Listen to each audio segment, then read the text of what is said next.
항상 기도할 때 너를 말하면 그가 참으로 날마다 중보 기도를 한 것을 여기서 말하고 있습니다. 우리가 누군가를 위해서 기도하고 싶은 마음은 있지만 때로는 물질적인 어려움이 있고 또 일상생활이 너무 쫓기고 바쁘다 보니까 이웃을 위해서 누군가를 위해서 염려하고 기도하는 것은 차순위로 밀리고 대충 넘어가기가 쉬운 것이 우리의 생활이 아닌가 싶습니다. 참으로 누군가 위험에 처해 있고 고난과 질병 가운데 있고 큰 어려움에 속해 있을 때 그들을 위해서 기도하는 것이야말로 틀림없이 하나님께서 들으시고 우리가 기도하는 그를 향하여서 큰 도움과 유익이 된다고 하는 것을 우리는 본문 말씀을 통해서 살펴볼 수가 있겠습니다. 이제 우리가 이 시간을 통해서 중보 기도의 유익이 무엇이고 사랑과 믿음, 주님의 기쁨에 대해서 살펴봄으로써 우리도 항상 바울처럼 중보 기도를 생활화할 수 있는 그런 성도들이 되시기를 바라는 마음으로 은혜를 나누려고 합니다. 우선 첫째, 중보 기도의 유익에 대해서 살펴보겠습니다. 다른 사람을 위해서 기도하는 중보 기도는 기도 대상자에게 많은 도움을 주고 그를 신속하게 그가 혼자 신앙생활을 하면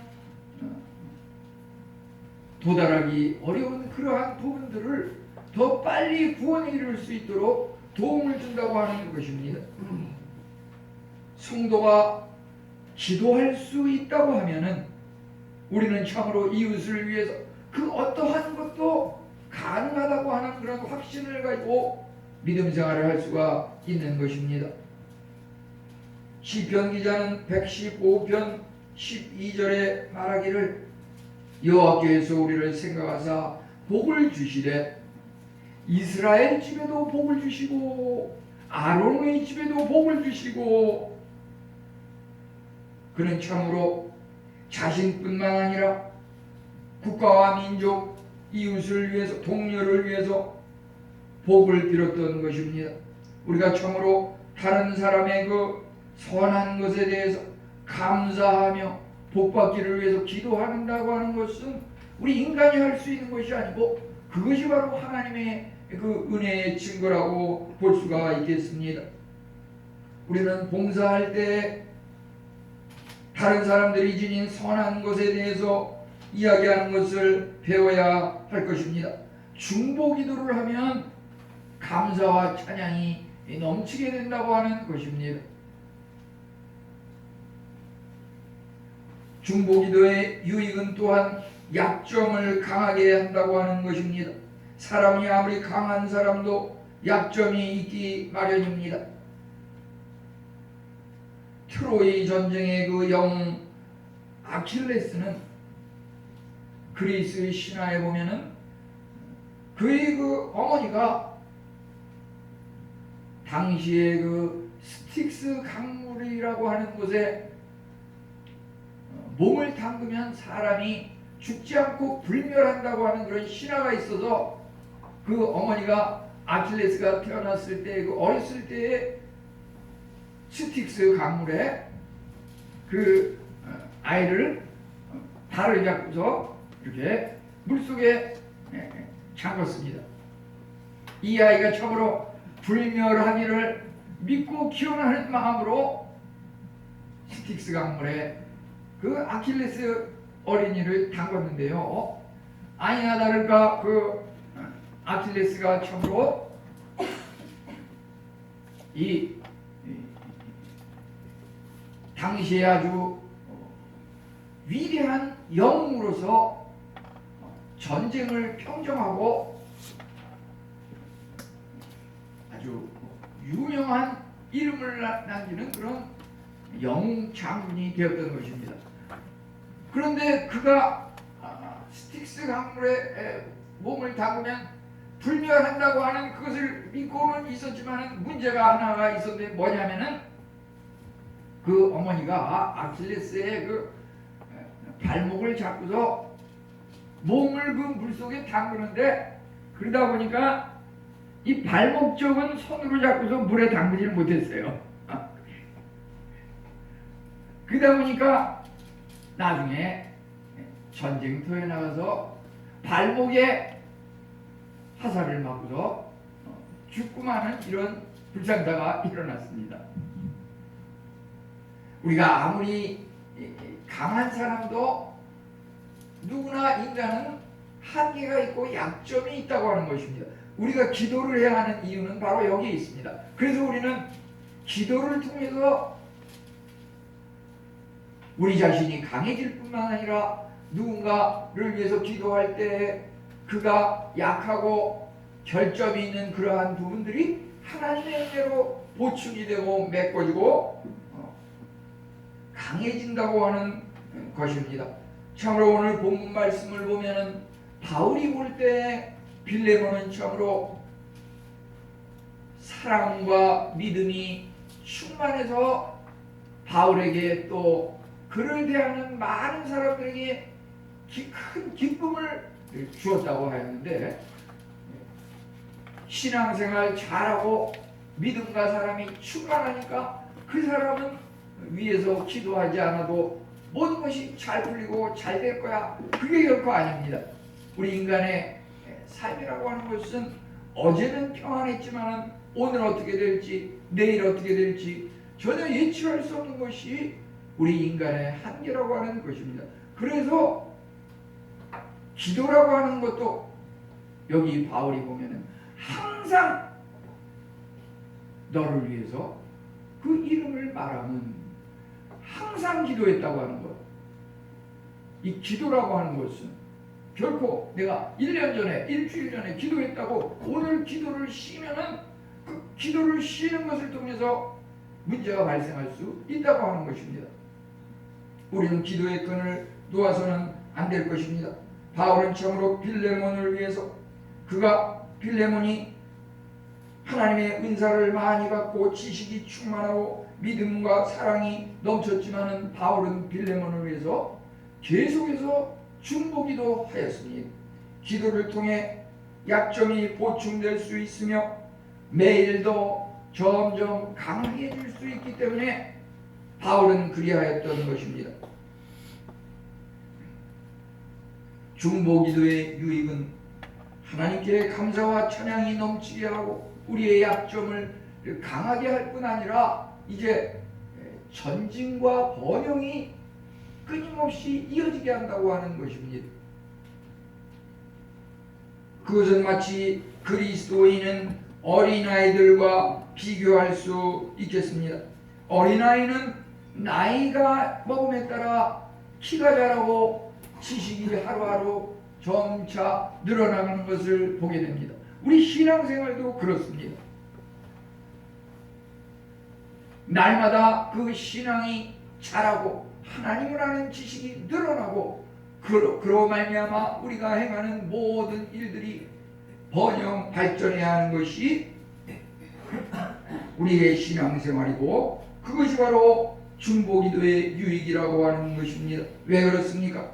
우리가 예수님을 믿는 믿음이라고 하는 것은 요한복음 10장 10절에 보면 세상을 섬기는 사람, 도적이 온 것은 모든 것을 빼앗고 죽이려 하는 것에 목적이 있지만 예수님께서 오시고 우리가 예수님을 믿는 목적은 그 이유는 양으로 생명을 얻고도 풍성히 얻게 하려 함이라. 우리가 예수님을 믿는 만큼 더욱더 은혜가 풍성하고 그 생명이 차고 넘치며 그 열매가 날로 새롭게 더해간다고 하는 것입니다. 이러한 것들이 전부 중보기도의 유익이라고 할 수 있겠습니다. 여기서 바울이 빌레몬의 사랑과 믿음이 있음을 듣고 하나님 앞에 감사하였다고 하는 것은 여기서 특별히 사랑과 믿음에 대해서 그것이 무엇인지 한번 살펴보기로 하겠습니다. 우리가 믿음이라고 하는 것은 주 예수 그리스도를 향한 것이라고 할 수가 있겠습니다.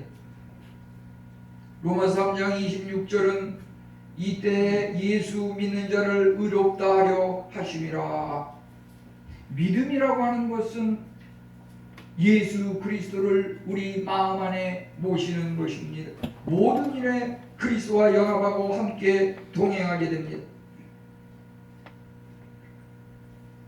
믿음이라고 하는 것은 철도 기관 열차가 달릴 때 거기에서 작동하고 있는 그 사슬, 체인, 그것을 연상할 수가 있겠습니다. 제일 앞에 말씀이라고 하는 사실과 진리의 그 기관차, 그것이 앞에 있고, 이제 중간에 믿음이라고 하는 그것이 연료를 싣고서 이제 달려갑니다. 마지막 셋째 칸에 손님 승객을 태운 그 객석이 함께 가고 있습니다. 이 기관차가 안전하게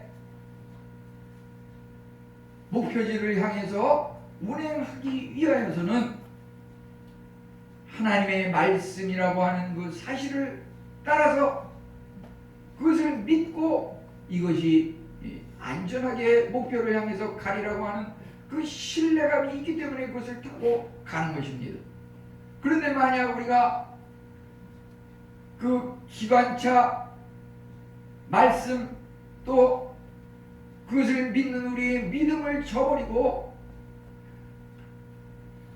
인간의 어떤 그 승객이 자기 생각을 가지고 내가 앞서서 이것을 내 임의대로 운행을 하고 목표지를 달려간다고 하면 그것은 거꾸로 운영하는 것과 마찬가지고 그 철길 노선을 이탈을 해서 충돌을 하거나 탈선 사고가 일어날 수 있다고 하는 것입니다.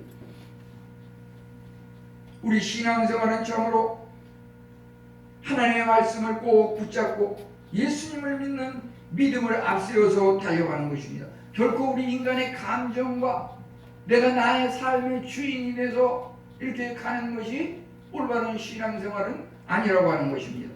그것은 참으로 고립될 수 있고 우리 인간이 홀로 주님 없이 달려가므로 그것은 탈선하며 자칫 멸망과 사고를 당할 수가 있다고 하는 것입니다.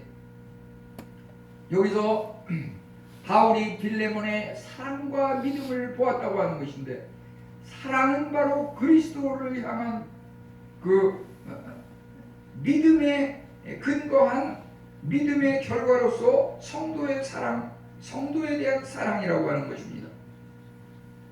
믿음은 그리스도를 믿는 것이고, 사랑은 그 믿음을 바탕으로 해서 사람을 사랑하는 것입니다. 물론 그 앞에 믿는다고 하는 것이 하나님을 사랑하는 것이기 때문에 하나님 사랑과 사람, 이웃 사랑을 동시에 포함하는 것이 그 사랑입니다. 여기서 너의 믿음과 사랑을 이라고 말하는 것은 예수 그리스도를 믿는 믿음, 그것이 결코 사람을 믿고 사람을 따르는 그것이 아니고, 이제 사랑이라고 하는 것은 그 믿음의 근거에서 사랑을 갖는다고 하는 것입니다. 이제 하나님 사랑은 방향성에 있어서 이웃 사랑으로 전파된다고 하는 것입니다. 우리가 그 나침반이라고 하는 것 보면은 그 나침반의 그 뾰족한 그것이 방향성이 있어가지고 아무리 쓰러뜨리고 눕히고 해도 다시 세우면 그 나침반의 끝이 북쪽을 가리킨다고 이렇게 되어 있습니다. 그래서 항해하는 배가 그 방향을 따라서, 또 우리가 요즘은 보면은 무슨 이 스마트폰에서도 길을 안내하는 그 길 안내 지도에도 전부 그 나침반의 원리가 거기에 적용이 되고 있습니다. 나침반의 특징은 붉은 바늘이 항상 북쪽을 향하고 있다고 하는 것입니다. 우리 성도들의 그 사랑이라고 하는 것은 그 방향성이 있어야 되는데 그 방향성이 하늘에 계신 하나님을 향한 그런 방향성을 가지고 사랑해야 한다고 하는 것입니다. 우리가 흔히 해바라기라고 하는 것, 해를 바라고 태양을 바라고 해 뜰 날을 바라는 그것이 해바라기 의미라고 생각이 되는데, 우리 성도님들은 해바라기도 좋지만 주바라기, 예수님 바라기, 이것이 우리들이 가져야 될 그런 마음의 자세라고 생각이 듭니다. 뭐가 차이가 있겠습니까? 해바라기는 해 뜰 날만 바라고 해가 뜨지 않고 눈비가 오면은 뭔가 수그러들고 실망하고 축 처지지만은 주바라기는 어떻습니까? 해가 뜨나 해가 뜨지 않고 눈비가 오고 그늘이 지나 늘 생동력이 있고 실망하지 않는다고 하는 것입니다. 우리가 흔히 요즘 유행하는 말 중에 꽃길만 걸으셔도 이런 말을 많이 하는데, 우리가 주바라기를 할 때 항상 꽃길만 걸을 수가 있는데, 이것이 해바라기, 해 뜰 날만 기다리면은 해가 안 뜨는 날은 아무것도 안 하고 절망 가운데 있고 이렇게 돼서는 안 된다고 하는 것입니다.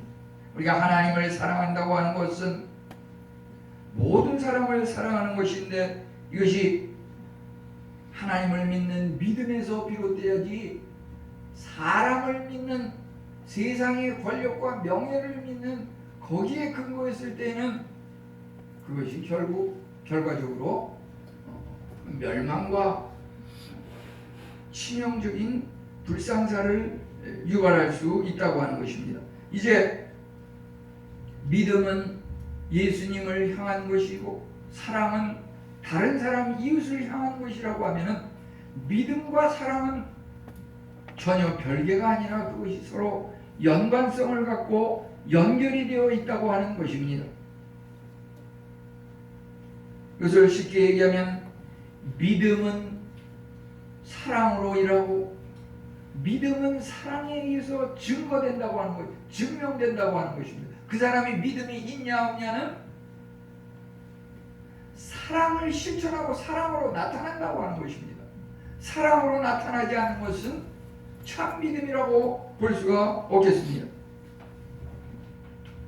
또 믿음과 소망과 사랑은 성경 곳곳에서 세 가지가 동시에 한 구절에 나타나 있는 그러한 말씀을 여러 곳에서 보게 됩니다. 우리가 예를 들어서 고린도전서 13장 13절 잘 아는 말씀, 믿음, 소망, 사랑, 이 세 가지는 항상 있을 것인데 그 중에 제일은 사랑이라. 데살로니가전서 1장 3절은 믿음의 역사와 사랑의 수고와 소망의 인내를 하나님 앞에서 끊임없이 기억하미니, 이렇게 말하고 있습니다. 우리가 믿음에 대해서 생각할 때 어떤 이론적인 입술로 고백하는 그것만이 올바른 믿음은 아니라고 하는 것입니다. 야고보 2장 26절에 행함 없는 믿음은 죽은 것이라. 우리가 자칫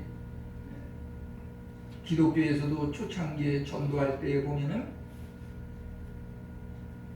믿습니까? 믿으면 아멘 하십시오. 지금 이 시간 믿는다고 예하고 고백하면 구원을 얻습니다.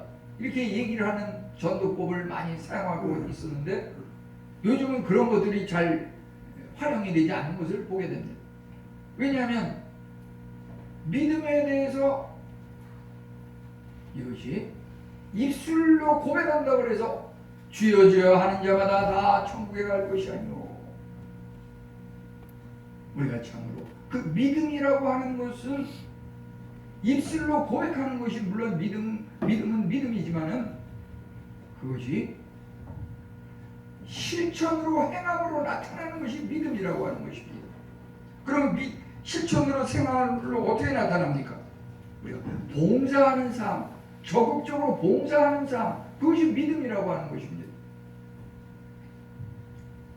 사랑이라고 하는 것은 믿음을 실천에 옮기는 자선 활동과 복음을 전파하는 것, 그것이 사랑이라고 하는 것입니다.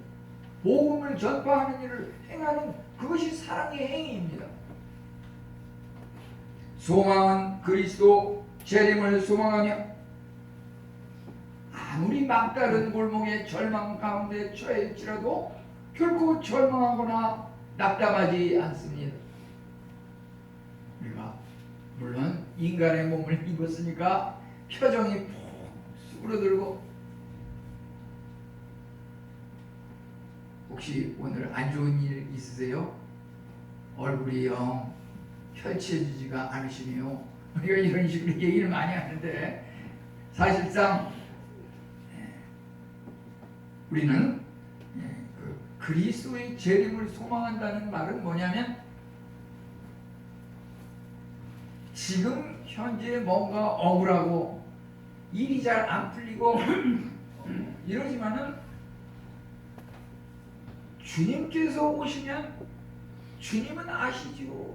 우리의 모든 그 마음의 중심을 아시고서 우리의 그 믿음을 귀하게 사용하시고 상급을 주신다고 하는 것입니다. 그래서 우리 성도님들은 막다른 골목에서도 결코 낙심하지 않고 인내로서 전진한다고 하는 것입니다. 그렇기 때문에 이 믿음과 사랑은 유기적인 관계를 가지고 결합되어 있다고 하는 것입니다. 믿음이 있는 사람은 사랑이 있는 것이고 사랑이 없는 것은 믿음이 없는 것입니다. 이제 주님의 그 기쁨에 대해서 함께 살펴보겠습니다. 주님의 기쁨은 다른 사람을 위해 기도하는 이 중보기도, 이것이야말로 이기주의가 아닌 이타주의적인 그런 사랑이고 자비의 실천이라고 볼 수가 있겠습니다. 우리가 참으로 서로의 유익을 증진시키고 서로가 잘 되기를 기원하며 서로에게 복을 비는 이런 것이 바로 이기주의가 아니라 이타주의적인 그런 기도의 생활이라고 볼 수가 있겠습니다. 그리스도의 삶이, 그분의 그 기도 방법이 그러하였습니다. 예수님은 그 기도할 때 늘 인류의 구원, 우리의 죄악의 용서, 그것만 생각하면서 우리의 모든 죄를 짊어지고 십자가에 못 박혀 돌아가신 것입니다. 결코 자기의 그 고민과 고통은 거의 생각하지 않다시피 했습니다. 다른 사람의 이익을 위해, 친구의 그 유익을 위해 비이기적인 마음으로 살고 기도하고 믿고 사랑을 실천했다고 하는 것입니다. 이것이야말로 데살로니가전서 3장 9절에 하나님 앞에서 너희로 말미암아 기뻐하노니 너희를 위하여 어떠한 감사로 하나님 앞에 보답할꼬. 바울이 지은 이 바울 서신들은 사실상 성경 복음서 중에서도 가장 은혜로운 그러한 부분들이 많이 있는데 그가 끊임없이 하나님을 찬송하고 기뻐하는 그런 상황과 마음이 어떻게 일어났는가, 그것을 살펴보면 사실은 사슬에 매어있고 손발이 묶여있고 감옥 속에서 이러한 글을 썼다고 하는 것입니다. 옥중서신이라고 하는 것입니다. 감옥에서 찬송 생활로 그 바울의 삶이 참으로 그런 어려운 환경에서 하나님께 감사하고 어떻게 하면 내가 하나님의 은혜에 보답할고 그것만을 그의 삶과 그 글에 이렇게 기록을 하고 있는데 우리는 왜 그러하지 못합니까? 너무나 편하고 너무나 루스하게 이렇게 풀려있기 때문에, 자유롭기 때문에 그런 것은 아닌지요. 이제 주님의 기쁨은 회개와 또 우리의 성장과 번영에 있다고 하는 것입니다. 주님께서는 우리 성도님들이 참으로 특별히 주님께서 택하신 그 구약시대의 유대인들, 이스라엘 백성뿐 아니라 이제 신약에 오면서 이방, 우리 한국을 포함해서 이방인들의 예수님을 믿고 구원을 얻는 그것이야말로 참으로 주님의 기쁨이고 기독교의 목표라고 하는 것입니다. 참으로 주님의 기쁨은 누가복음 15장 10절에 죄인 한 사람이 회개하면 하나님의 사자들 앞에서 기쁨이 되느니라. 우리가 그 누가복음 15장 32절에 집 나간 탕자의 비유가 있는데 거기에 보면은 내가 잃었던 아이를 찾았고 죽었던 아이가 살아난 것을 기뻐한다고, 즐거워하고 기뻐하는 것이 마땅하다고 이렇게 기록을 하고 있는데요. 이 말은 바로 우리가 흔히 제목을 붙이기는 집 나간 탕자의 비유 이렇게 이야기하고 있지만 사실은 이것이 아버지의 사랑 이렇게 제목을 붙여서 이것을 받아들이는 것이 더 우리에게 은혜가 된다고 하는 것입니다. 하나님 아버지의 사랑, 가족에서 그 아버지의 사랑도 그러하여야 하겠거니와 하나님 아버지의 사랑이라고 하는 것은 참으로 이와 같이 한 영혼이 회개하는 것, 그것이 바로 하나님의 기쁨이 된다고 하는 것입니다. 모든 그리스도인들이 하늘의 은혜 속에서 자라는 것을 볼 때 기뻐하고 찬양하는 것을 크게 배우게 됩니다. 다른 사람들을 개종시키고 이 일을 수고하며 가르치고 전파함을 통해서 은혜가 자라고 번영하게 됩니다. 이것이 다른 사람들에게 주는 참다운 영적인 축복이라고 하는 것입니다. 내가 그를 위해서 주의 복음을 전하는 그것이 그에게 줄 수 있는 가장 큰 복이고 사랑이라고 하는 것입니다. 내가 어떤 물질을, 맛있는 것을 그를 위해서 제공하고 장만하고 그것이 그에게 주는 가장 큰 사랑이 아니라 가장 큰 사랑은 우리가 예수 그리스도의 그 복음을 전하고 함께 영적인 은혜의 복에 참여하도록 하는 그것이 가장 큰 우리에게 주어진 은혜이고 주님의 기쁨이 될 수 있다고 하는 것입니다. 주님의 기쁨은 이제 마지막으로 구제와 자선에 대해서 말씀드리고 싶습니다. 우리가 그 자선이라고 하는 것, 우리가 물론 하나님 앞에 기도하면서 죄를 깨닫고 하나님 앞에 회개하는 것이 우리를 정결케 하지만은 이제 성경에 보면은 우리가 정결케 되는, 깨끗하게 되는 그것이 구체적인 삶의 방법 중에서 어떠한 것이 있는지 여러 곳에 나와 있는 것을 보게 됩니다. 죄를 회개해서 깨끗하게 되는 것 못지않게 누가복음 11장에 보면은 구제하라 그리하면 모든 것이 깨끗하리라, 너에게 깨끗하리라. 시편 41편은 가난한 자를 보살피는 자에게 복이 있으며 여호와께서 그를 건지시리로다. 성경은 분명히 구제하는 자를 깨끗하게 하고 가난한 자를 돌보는 자를 구원하리라고 이렇게 말씀하고 계십니다. 우리가 어떻게 하면 정결케 되고 어떻게 하면 깨끗해지고 어떻게 하면 구원에 건짐을 받을 수 있을까? 입으로 고백하고 눈물로 고백한다 그래서 그것이 완성되는 것이 아니라 회개 기도를 통해서 정결케 되는 것은 사실이지만 실질적으로 그것은 구제와 자선을 통해서 이루어진다고 하는 것입니다. 우리는 이러한 것들을 다윗의 삶 속에서 교훈을 얻게 됩니다. 다윗의 그 일생은 어떠하였습니까? 그가 참으로 어려서부터 또 점점 자라면서 끊임없이 성장해 나가는 과정 속에서 힘과 혈기가 골리앗 장군을 물리칠 만큼 크고 놀라운 그러한 위력을 발휘했는데 그러다 보니까 그 사울 왕이 그를 시기해 가지고 어찌 보면 다윗의 그 생애 중에서 사울이 죽기 직전까지 너무 어려운 삶을 살았습니다. 그저 그냥 수차례 셀 수 없이 사울이 그 다윗을 죽이려고 하는 그 공포와 위험 속에서 그것을 피하면서 다니는 그것이 다윗의 삶이 아니었습니까?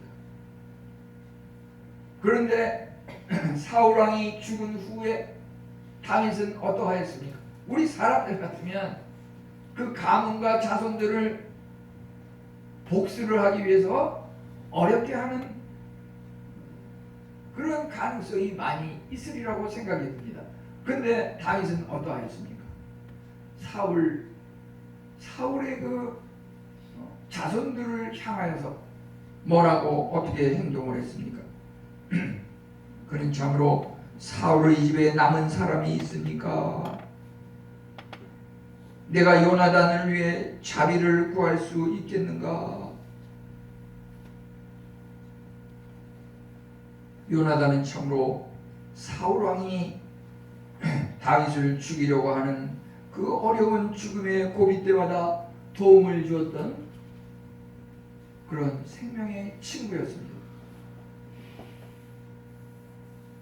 그러다 보니까 사울 왕과 요나단이 함께 죽었는데 그 이후에 다윗은 사울의 그 자손들 또 요나단의 그 자손들 중에서 아직 살아남아 있는 사람이 누구냐 이것을 이제 찾아가지고서 그를 왕궁에 초청을 해서 밥을 먹어도 꼭 그 보이는 곳에서 같이 그 왕궁의 그 융성한 대접을 받게 평생 이렇게 대우를 했던 것을 보게 됩니다.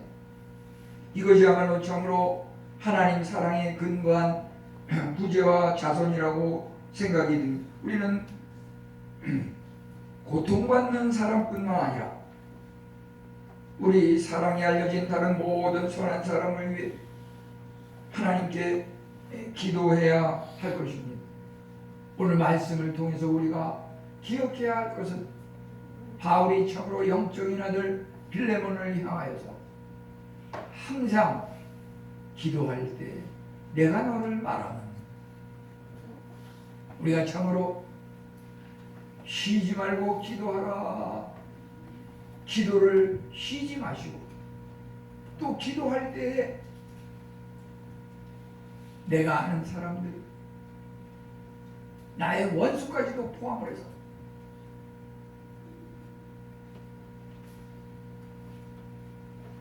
우리가 예배에 참석해서도 오늘 참석하지 않은 사람도 똑같은 은혜 받게 해주세요.